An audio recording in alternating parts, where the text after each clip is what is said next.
Bonjour et bienvenue sur Charging Station pour un nouvel essai électrisant, celui aujourd'hui du BMW X3 xDrive 30e, c'est la version plug-in hybride.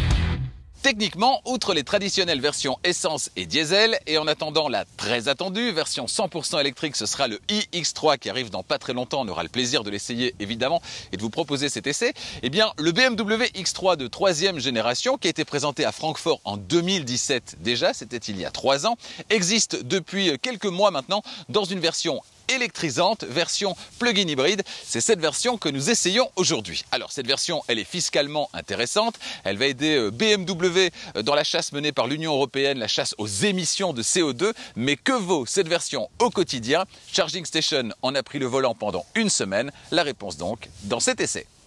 Mais avant de démarrer cet essai, je vous invite à vous abonner à la chaîne si ce n'est pas déjà fait et à activer la clochette des notifications pour être prévenu dès qu'une nouvelle vidéo électrisante est disponible. Vous le voyez, les signes extérieurs d'électrification sur cette voiture, ils sont peu nombreux. Oublions les appendices bleus que BMW a apposés quelquefois sur ses voitures électrifiées pour bien avertir qu'elles sont électrifiées. Tout ça n'est pas du tout indispensable en 2020. En 2020, une voiture électrique ou électrifiée, c'est juste normal. Alors les plus attentifs remarqueront le petit E au moment de la désignation du moteur à l'arrière de la voiture. Et puis l'inévitable trappe de recharge, elle se trouve ici sur l'aile avant gauche, on ira faire un petit tour dans un instant. Au niveau des dimensions, 4,71 m c'est la longueur de la voiture, 1,89 m c'est sa largeur et sa hauteur c'est 1,68 m, c'est donc quand même un gros gabarit déjà pour ce modèle donc sorti il y a 3 ans. Alors cette voiture, elle est sortie, on l'a dit, en 2017. Pour moi, elle est toujours dans l'air du temps, toujours aussi élégante, le dynamisme à la BMW avec ce côté premium évidemment propre à la marque. Vous, qu'en pensez-vous de ce design, de cette voiture extérieurement parlant? Eh bien, dites-le dans les commentaires. Sous le capot de ce BMW X3 hybride rechargeable, on retrouve le 4 cylindres 2 litres développant 184 chevaux. Il est associé à un moteur électrique évidemment, moteur électrique implanté directement dans la boîte de vitesse, intégré à la boîte de vitesse Steptronic à 8 rapports, moteur électrique qui développe 109 chevaux. Alors c'est une solution différente de celle qui a été déployée sur le BMW X1 hybride rechargeable, puisque sur le petit frère le X1, le moteur électrique est directement intégré au train arrière. La puissance cumulée sur ce BMW X3 hybride rechargeable est de 292 chevaux. Le couple est de 420 Nm. Il permet d'abattre le 0 à 100 en 6,1 secondes. La vitesse est limitée à 210 km/h, mais pas en mode électrique évidemment. En mode électrique, ce sera 135 km/h. Pour alimenter son moteur électrique, ce BMW X3 hybride rechargeable peut compter sur une batterie d'une capacité de 12,4 kWh, capacité brute. La capacité utile, c'est 10,8 kWh. C'est un petit peu plus que ce qu'on retrouve dans le BMW X1 hybride rechargeable. Alors cette batterie, elle prend de la place notamment dans le coffre. On ira voir dans un instant. Elle est garantie 6 ans ou 100 000 km. Ça, c'est plutôt un bon point de la part de BMW. Et puis elle doit permettre à cette voiture de parcourir entre 41 et 46 km en mode 100% électrique, une valeur WLTP qui n'est pas si éloignée que ça de la réalité, on en reparlera dans un instant. Pour recharger cette batterie, ça se passe évidemment ici, sur l'aile avant gauche de la voiture, avec un connecteur de type 2 qui va permettre une recharge avec le chargeur embarqué de 3,7 kW en 3h30 à peu près sur une borne dédiée, en 6 heures plus ou moins sur une prise traditionnelle. Alors un chargeur embarqué de 3,7 kW, c'est pas beaucoup, ça va pas permettre de maximiser les kilomètres qu'on va parcourir en mode 100% électrique, c'est dommage. On aurait préféré évidemment avoir un chargeur embarqué de 7,4 kW en monophasé ou bien de 11 kW en triphasé, ceci donc pour maximiser, réduire les temps de recharge et maximiser les kilomètres qu'on va parcourir en mode 100% électrique. Donc là je dis petit bémol. Si sur cette voiture, l'habitabilité ne souffre pas de la présence des batteries, et c'est plutôt une bonne nouvelle, on ne peut pas en dire autant de la capacité du coffre qui est amputée de 100 litres par rapport aux versions non électrifiées. On a donc droit ici à 450 litres, banquette arrière droite, ou 1500 litres, banquette arrière entièrement rabattue, banquette arrière fractionnable évidemment. Et cette perte au niveau du volume de chargement, eh bien, on la remarque directement dès qu'on ouvre le coffre, vous le voyez, avec cette marche ici, cette marche qui effectivement réduit la hauteur disponible sous la tablette km et c'est vraiment un petit peu dommage, même si la capacité totale de chargement, 450 ou 1500 litres, ça reste très confortable au quotidien. Mais c'est un petit peu dommage d'avoir effectivement cette marche ici qui renferme la batterie, qui renferme également un tout petit espace dans lequel on va pouvoir ranger le câble de recharge par exemple. Voilà, donc ça c'est pour le coffre. Alors le coffre, il n'est pas le seul à être légèrement amputé au niveau de son volume. C'est le cas également du réservoir à carburant qui passe de 65 à 50 litres. Mais on va dire que dans ce cas-là, comme le but c'est de rouler en 100% électrique le plus souvent possible et de recharger le plus régulièrement possible, c'est moins grave. Avant de prendre place au volant et de vous faire découvrir le tableau de bord de ce BMW X3 hybride rechargeable, petit détour par la banquette arrière pour vérifier si on est bien installé dans cette voiture. Alors, le gabarit de la voiture, il est assez imposant, 4,71 m au niveau de la longueur. Ça aide évidemment pour pouvoir disposer d'une place suffisante à l'avant, mais également à l'arrière. Vous le voyez, je mesure 1,90 m, le siège avant est réglé comme pour moi et je ne touche pas, ça passe assez largement au niveau des genoux. Donc ça, c'est plutôt un bon point pour les grands gabarits. Donc si vous êtes forcément moins grand que moi, il y aura évidemment beaucoup moins de problèmes et la place est extrêmement généreuse. Pour le passager arrière à gauche et à droite. Pour le passager central, c'est un peu comme dans toutes les voitures, c'est un peu le parent pauvre en général, avec ce tunnel ici à ses pieds, avec également une assise qui est un petit peu moins confortable, et notamment le dos, que sur les places principales à l'arrière.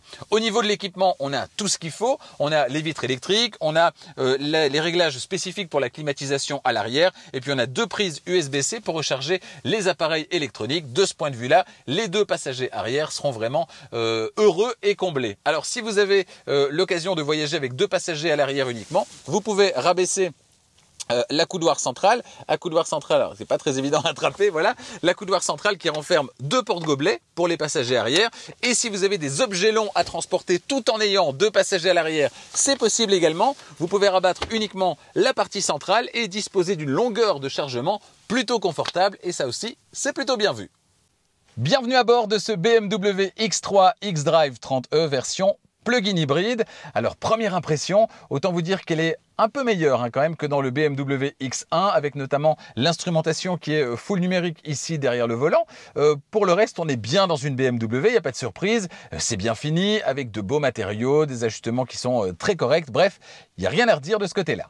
La sensation quand on prend place au volant de cette voiture, c'est d'être dans quelque chose qui est à la fois robuste et dynamique. Alors robuste parce qu'on est dans un SUV, qu'on est dans une position qui est relativement surélevée, et puis dynamique parce qu'on a quand même cet univers BMW qui invite au dynamisme, le fameux plaisir de conduire, et donc on a cette double sensation qui n'est pas désagréable, qui est même plutôt très agréable, d'avoir à la fois quelque chose de très robuste et de très dynamique, sensation d'ailleurs qui va se confirmer sur la route.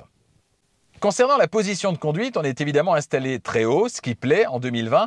C'est d'ailleurs, entre autres choses, ce qui participe au succès actuel des SUV en offrant une sensation de sécurité en plus d'une meilleure visibilité périphérique. J'ai bien dit sensation de sécurité, faut pas se tromper. Au niveau de l'ergonomie, cette voiture souffle un peu le chaud et le froid finalement, avec quelques bémols, on y reviendra dans un instant, et puis avec également la possibilité, et ça certains trouveront ça plutôt positif, la possibilité de régler de plusieurs manières certaines fonctions. Et si je prends par exemple le volume du système multimédia, vous pouvez le régler via les touches sur le volant, vous pouvez le régler également via ce bouton rotatif sur la console centrale, vous pouvez le régler également via une commande gestuelle, voilà, en tournant l'index devant le grand écran, vous pouvez régler le volume sonore. Alors ça, c'est un peu gadget, très honnêtement. C'est beaucoup moins précis que quand vous le faites via le bouton rotatif ou les touches sur le volant.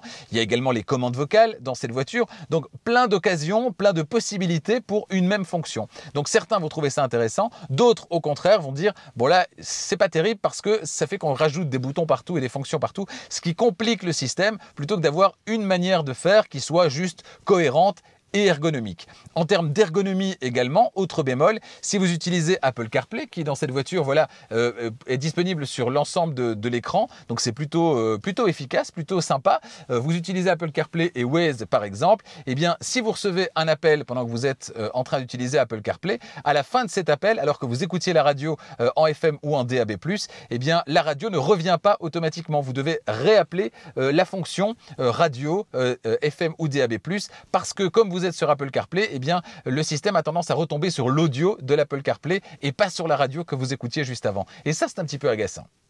Voilà pour la première sensation, la première impression quand on rentre à bord de ce BMW X3 xDrive 30e. Les sensations sur la route, ce sera dans un instant. Et puis là, je vais vous détailler ce tableau de bord qui est plutôt ergonomique, qui est franchement du 100% BMW. On n'est pas surpris quand on s'installe à bord de cette voiture. On retrouve immédiatement ces marques. Alors, sur la portière conducteur, on va retrouver tout en haut, à droite de la poignée, eh bien, le bouton pour le verrouillage central, verrouillage, déverrouillage. Et puis alors, le bouton pour les mémorisations de la position du siège conducteur. Donc il est évidemment électrique. On va retrouver juste les mémorisations qui se trouvent là, le 1 et le 2, alors que les commandes elles-mêmes sont toujours évidemment sur le côté de l'assise du siège. Donc c'est un peu différent de ce qu'on retrouve sur une Mercedes par exemple, où là systématiquement les commandes et les boutons liés aux mémoires se trouvent sur la portière. Et moi je suis pas fan de ce système parce que franchement les commandes du siège électrique, c'est pas un bouton auquel on va toucher tous les jours. Donc c'est dommage de l'avoir comme ça en permanence sur le regard, alors que je sais que certains apprécient, mais moi je suis pas très fan. Par contre, cette solution-ci, choisie par BMW, qui consiste à laisser les commandes finalement qu'on peut trouver de manière tactile à côté de la base du siège, et puis d'avoir les mémorisations qui se trouvent là sur la portière, je trouve ça plutôt chouette comme technique. Un peu plus bas, on a au niveau de la coudoir les boutons liés aux vitres électriques, à l'avant, à l'arrière, avec possibilité d'inhiber les vitres électriques à l'arrière si vous avez des jeunes enfants par exemple. On a également les rétroviseurs qui sont électriques, à réglage électrique avec donc les boutons qui se trouvent ici également pour le réglage. Et puis alors le dernier bouton tout au fond est lié au coffre électrique, ouverture et fermeture électrique du coffre à partir donc de ce bouton accessible depuis la place conducteur. Ensuite, face au conducteur justement, alors le volant, on y revient dans un instant.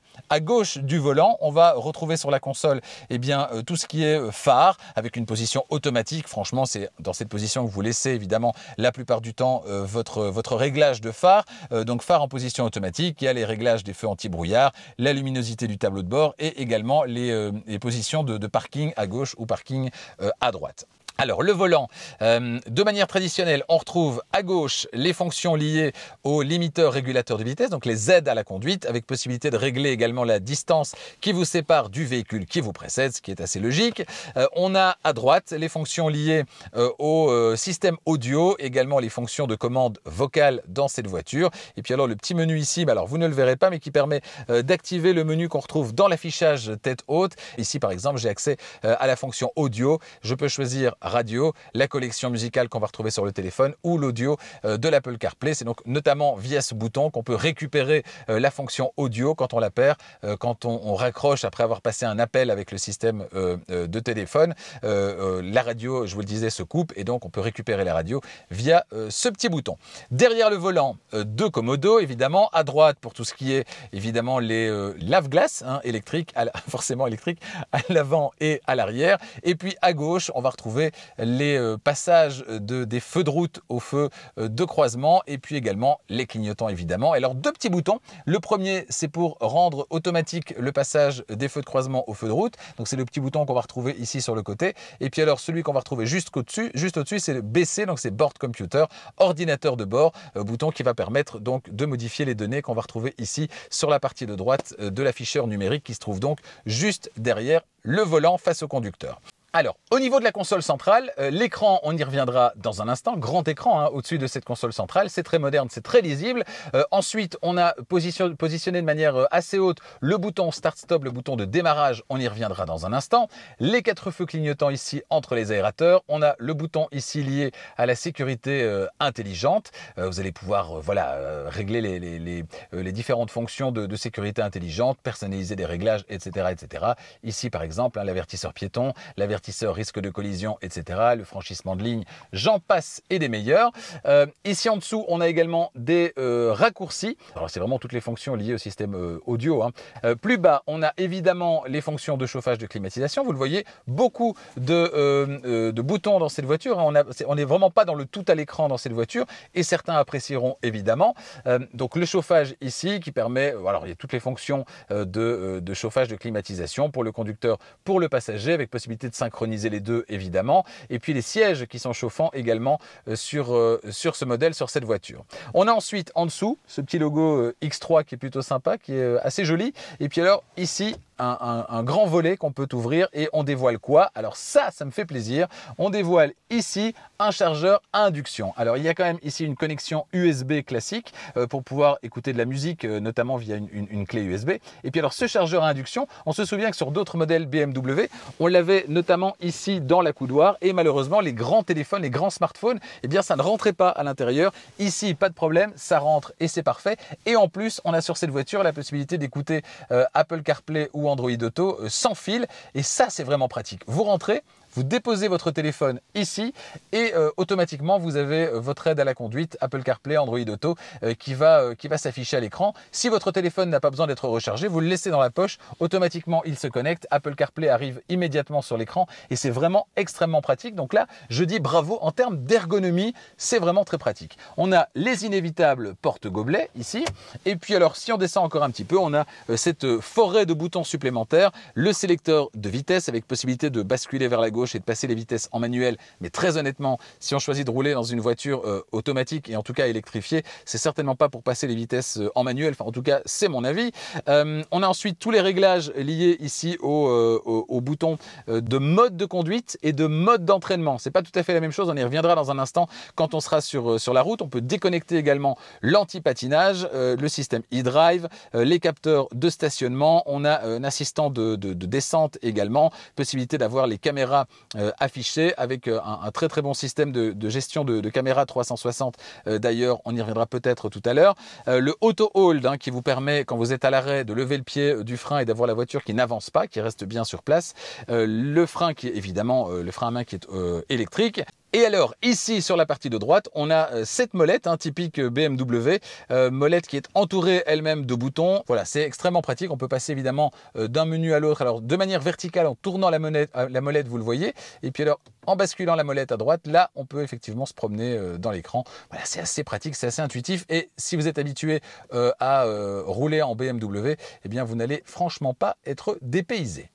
Allez, très rapidement, avant de prendre le volant, je vais quand même vous détailler ce qu'on retrouve sur les deux écrans numériques, puisqu'il y a pas mal d'informations. Alors, derrière le conducteur, une belle dalle numérique bien confortable visuellement. Franchement, c'est assez imposant et ça donne pas mal d'informations, notamment alors les jauges de carburant fossile et d'électricité à l'extrême gauche et à l'extrême droite, avec à chaque fois l'autonomie disponible, 646 km ici au total, donc électrique plus thermique, et uniquement en électrique, on est à 36 km, il y a voilà, un petit peu qui a été consommé déjà.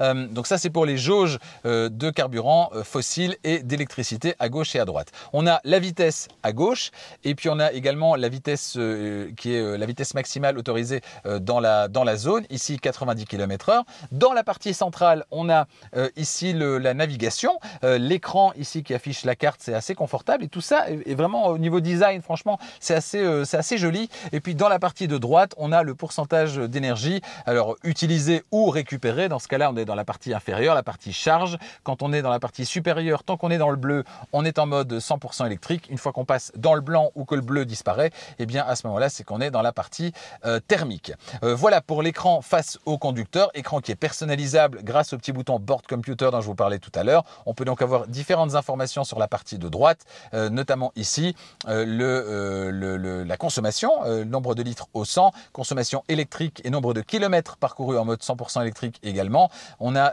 également le totaliseur partiel et total. On a également ici les newton-mètres, donc la poussée de la voiture et les chevaux de puissance. Et ensuite, eh bien, notamment ici, le média qui sera affiché si vous le souhaitez. Et puis là, c'est la position par défaut, avec la position d'ailleurs de la boîte de vitesse. On est en position parking. Donc ça, c'est pour l'écran qui est face au conducteur. Alors à présent, on va détailler un petit peu le fonctionnement de l'écran qu'on va retrouver ici en haut de la console centrale. Si vous êtes habitué aux écrans de la marque, au système d'infodivertissement de la marque, vous n'allez pas être dépaysé. On se retrouve donc avec un système qui est tactile, également accessible via la molette qu'on va retrouver entre les deux sièges. Et pour moi, c'est la manière la plus évidente, la plus ergonomique d'utiliser ce système. C'est via la petite molette qui se trouve entre les deux sièges. C'est assez pratique et c'est ce que je vais faire d'ailleurs pour vous détailler tout ça. Donc ça, c'est l'écran par défaut. L'écran écran où vous allez retrouver des applications. En l'occurrence, 3 sont affichées. Le média, la météo et à gauche la carte, mais vous pouvez décider évidemment d'accéder à d'autres informations et de réorganiser tout ça en mettant par exemple la boussole, les valeurs de consommation ou encore les conditions de circulation. On peut accéder également de manière directe à certains menus. Vous le voyez sur la partie de gauche, hein, ici à gauche de l'écran, on a le média. Si vous voulez voilà, écouter de la musique plutôt sur votre téléphone, plutôt sur Apple CarPlay, plutôt en FM ou en DAB+, la communication, donc pour passer des appels, également la navigation, où là vous avez directement accès voilà, aux fonctions de recherche, dernière destination, etc. etc. Tout ça est extrêmement pratique. Vous pouvez également accéder aux menus liés directement à la voiture et là rentrer dans les réglages plus profonds de la voiture, notamment ici, voilà, vous avez les modes de conduite, éclairage extérieur, aide à la conduite, écran d'affichage, les portes, l'accès au véhicule, hein, ce que vous voulez comme comportement quand vous poussez sur le bouton de la télécommande, l'éclairage intérieur, le confort de climatisation et l'affectation des touches de la clé de la voiture. Voilà, donc tout ça est disponible également dans le menu plus profond de la voiture auquel vous accéderez peut-être un petit peu moins souvent. Et puis alors les applications BMW que vous allez pouvoir télécharger et utiliser sur votre système embarqué pour vous personnaliser hein, finalement ce système d'infodivertissement en fonction de ce que vous appréciez comme application. Vous irez voir pour cela dans le store BMW. Voilà, on va revenir voilà, à l'écran principal. Donc là, on a l'écran de base hein, et vous le voyez sur le côté, eh bien, les menus alternatifs, donc un fonctionnement extrêmement simple.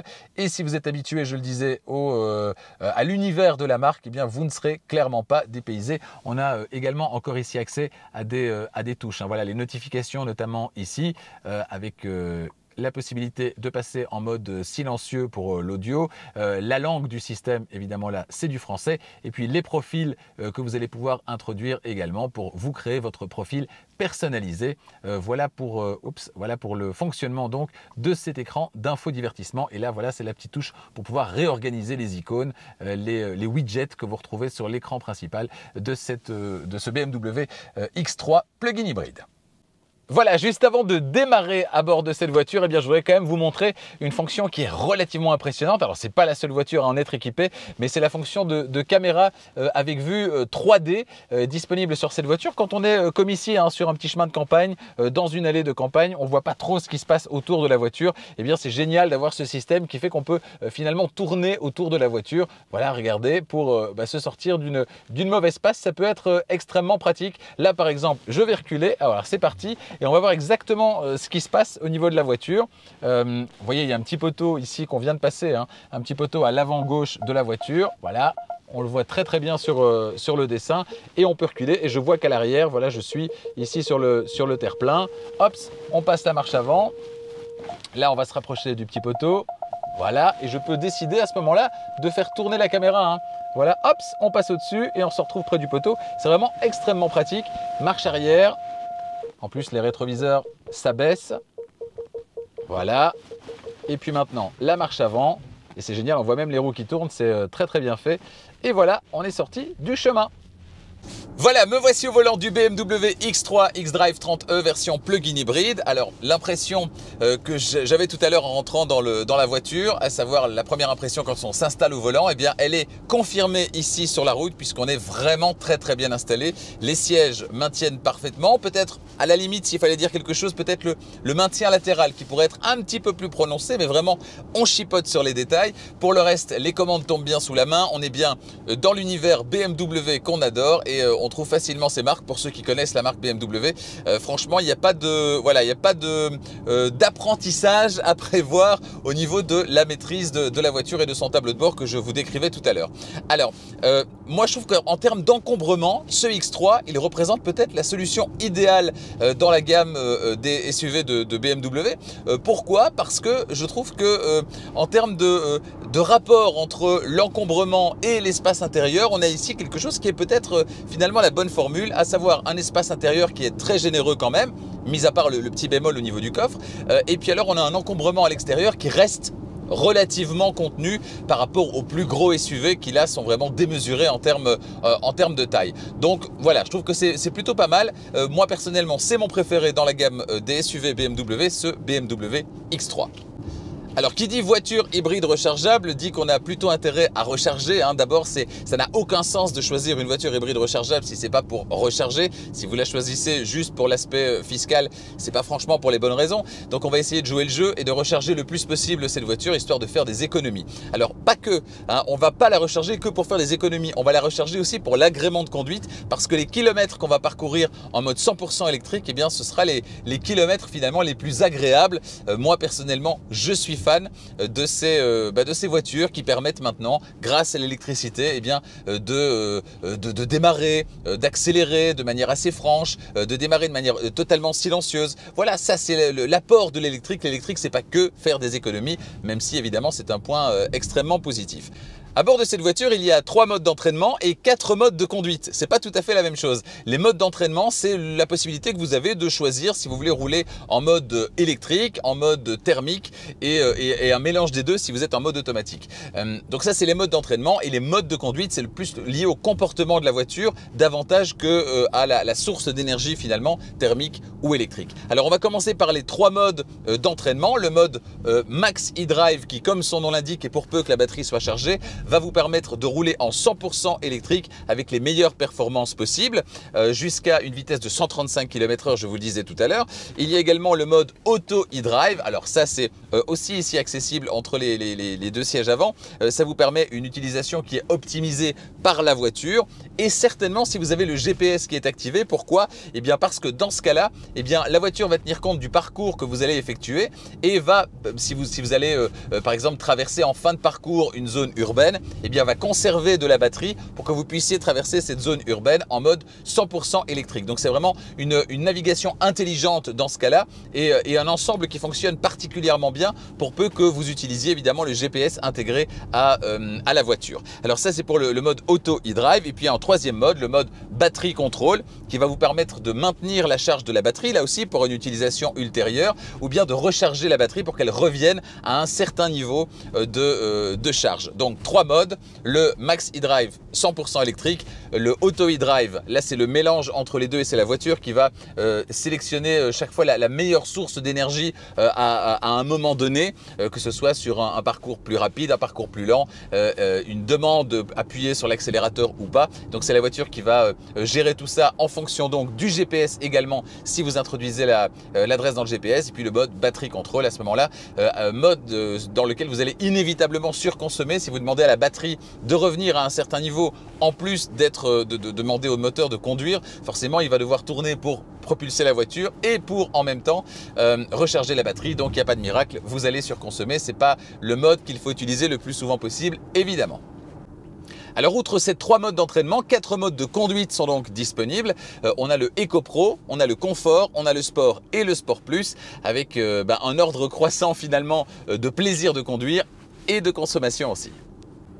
Petit détail qui a peut-être son importance, quoique la suspension pilotée n'est pas disponible sur cette version électrifiée pour des raisons techniques.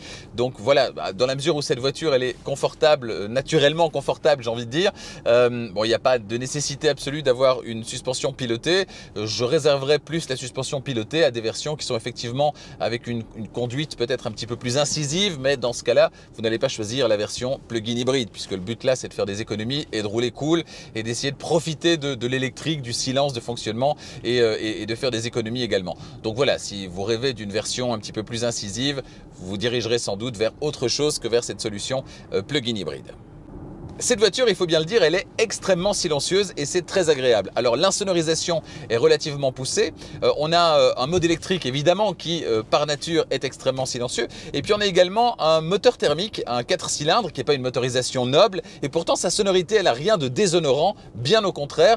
Et en plus ce moteur, il reste relativement discret. Donc à utiliser, c'est vraiment extrêmement agréable. On a vraiment un confort acoustique qui s'ajoute au confort des sièges notamment et des suspensions. Le tout forme un ensemble qui est plutôt convaincant. Cette voiture sur la balance, elle pèse 2 tonnes à peu près, c'est-à-dire 200 kg de plus que les versions non électrifiées équivalentes, à moteur thermique donc. Et franchement, au quotidien, ça se sent pas trop, comme sur la plupart des voitures électriques ou hybrides rechargeables. On a ce couple généreux de l'électricité qui va faire que finalement, on va avoir une voiture qui est extrêmement vive, notamment au démarrage, et donc on va pas trop sentir les 200 kg supplémentaires sur la balance. Alors évidemment, si vous la malmenez, je l'ai pas emmené sur un circuit, mais si vous la malmenez, vous sentirez que cette voiture, effectivement, est une voiture assez lourde, mais en usage quotidien, on a plutôt la sensation inverse finalement par rapport aux versions à moteur thermique seul, c'est-à-dire une voiture qui est plutôt joueuse. Elle a l'air finalement plus légère que les versions thermiques équivalentes qui sont pourtant donc 200 kg moins lourdes. À part ça, on a quand même un petit bémol au niveau de la réactivité. Alors autant la réactivité du moteur électrique, elle est excellente évidemment, on a un couple qui est généreux et disponible tout de suite, autant la réactivité du moteur thermique, même si la boîte de vitesse Steptronic à 8 rapports fait très bien son travail, on a quand même toujours cette petite latence au moment où on écrase l'accélérateur. On a cette boîte de vitesse qui doit réagir, qui le fait rapidement, mais pas aussi rapidement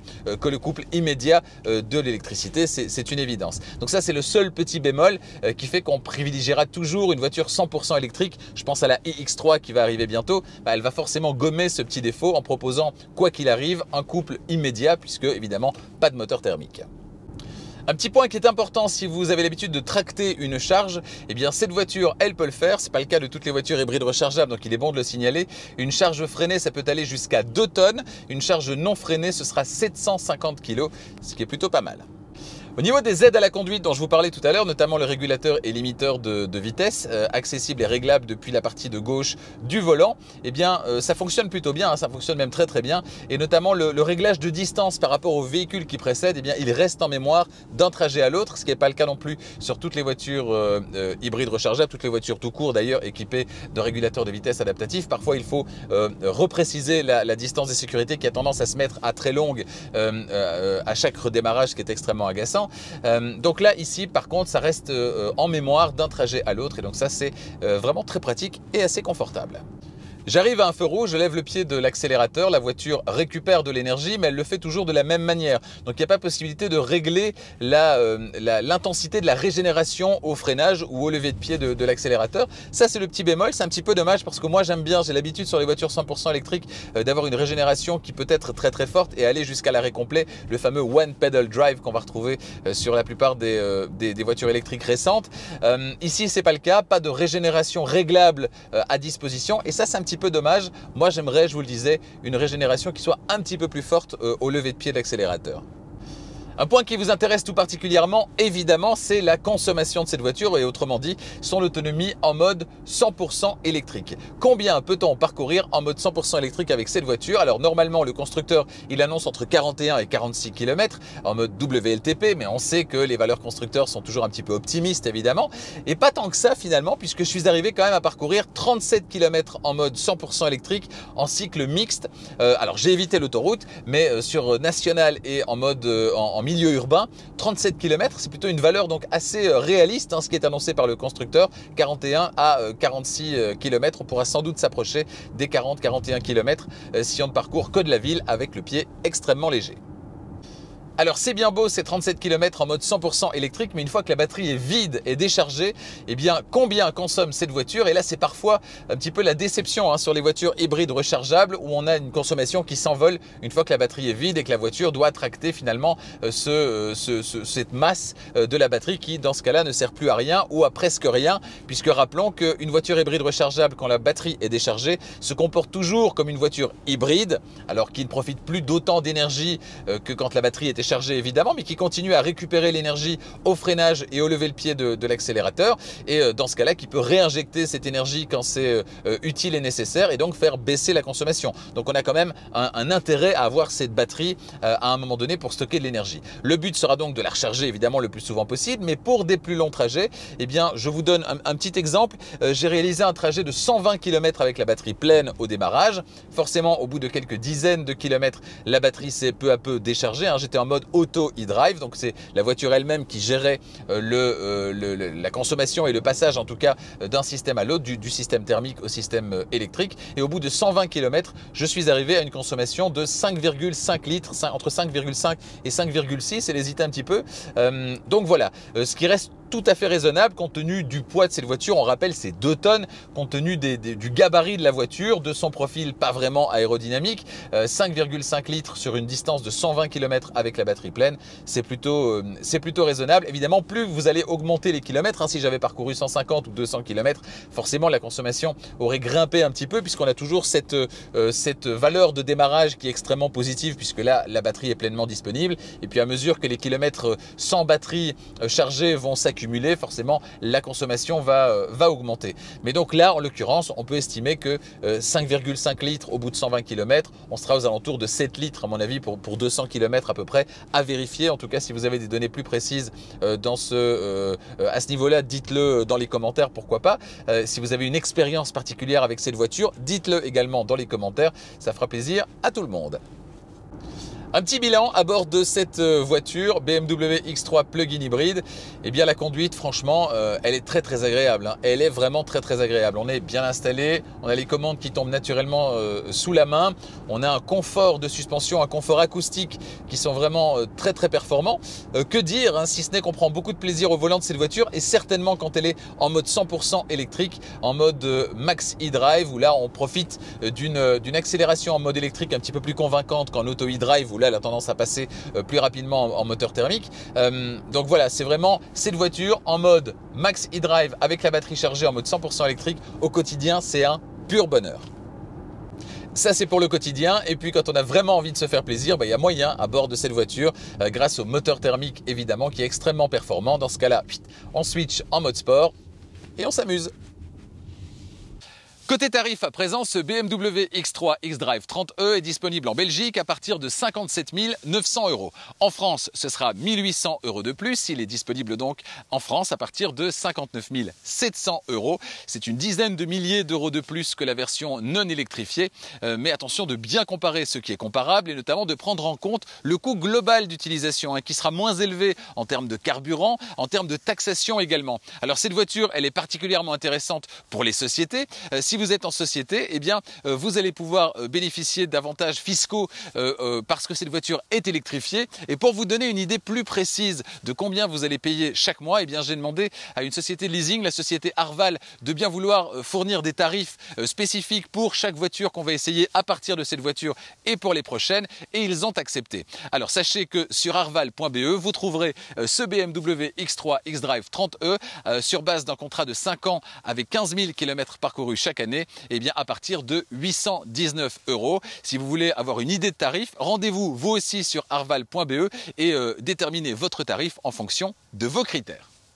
En conclusion, avant l'arrivée de la version 100% électrique iX3, le BMW X3 hybride rechargeable est peut-être le meilleur compromis au sein de la gamme BMW pour celui qui cherche un SUV premium électrifié. Il est en effet plus premium, plus statutaire que ses petits frères, les BMW X1 et X2 hybrides rechargeables, tout en étant moins encombrant que le grand frère, le BMW X5. Son autonomie en mode électrique et son confort de suspension, confort acoustique sont très appréciables au quotidien, tout comme sa fiscalité avantageuse évidemment.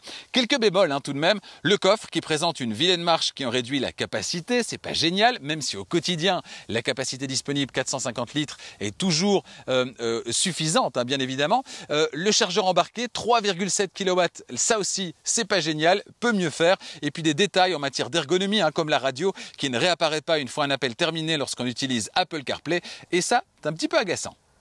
À bientôt sur Charging Station pour d'autres essais électrisants à venir dans les prochains jours et les prochaines semaines. 2 voitures hybrides rechargeables, 2 voitures 100% électriques également.